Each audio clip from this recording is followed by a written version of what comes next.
Hello everyone, welcome back for a new video.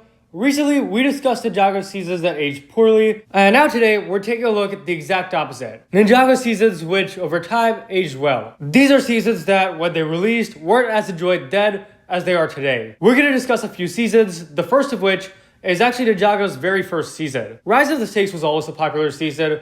It wasn't a season that people ever really disliked, but in recent years, it's become even more liked. It's a season that is outstanding at introducing the characters and giving them significant arcs. Every single character has a meaningful story. That's something future seasons tried to do, such as seasons 10 and 11, but weren't really successful at. Season 1, however, definitely was.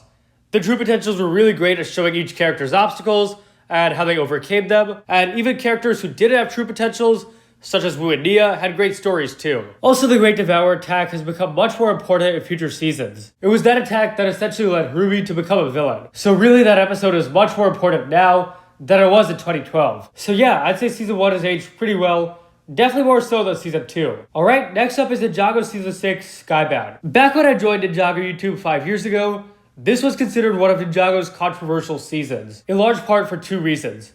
First of all, the prison subplot, and secondly, the time reversal ending. The prison plot is still viewed as the season's weak point, but it's the ending, I feel, which isn't as controversial anymore. Many people complained because the season's events were reversed, it made Skybound feel pointless, and you could just skip the season since it never really happened. Obviously that isn't really true. Jay and Nia, especially their relationship, does change a lot here, and the time reversal keeps that development.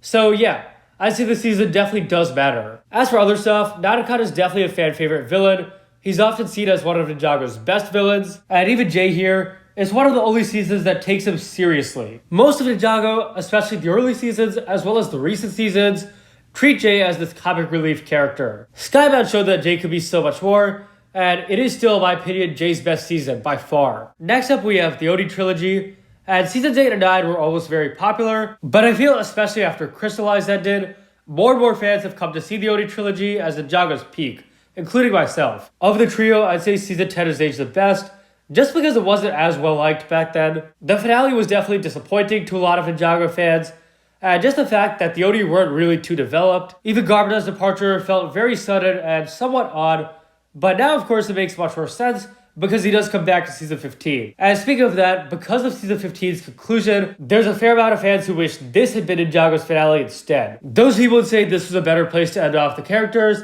as opposed to Crystallized, which personally I don't agree with.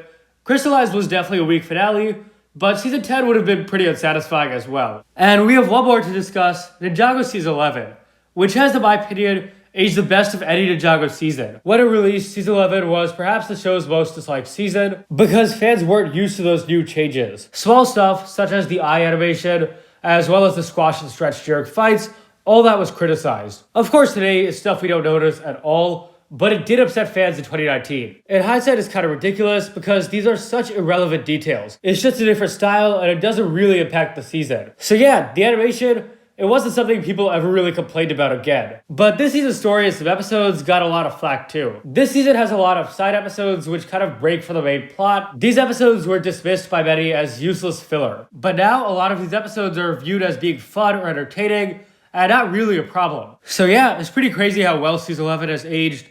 I mean, even for me personally, I used to consider this my least favorite season of Ninjago, and a lot of my previous videos reflect how much I disliked it. Nowadays, I feel it's a mediocre season. I don't love it, but I don't hate it either. And that's a huge shift from how I previously felt. So yeah, that's about all for today. Thank you so much for watching. If you enjoyed, please leave a like, subscribe, share with anyone ever you know. And feel free to disagree. If you guys feel these Ninjago seasons haven't aged well, let me know down below, and I'll see you guys next time.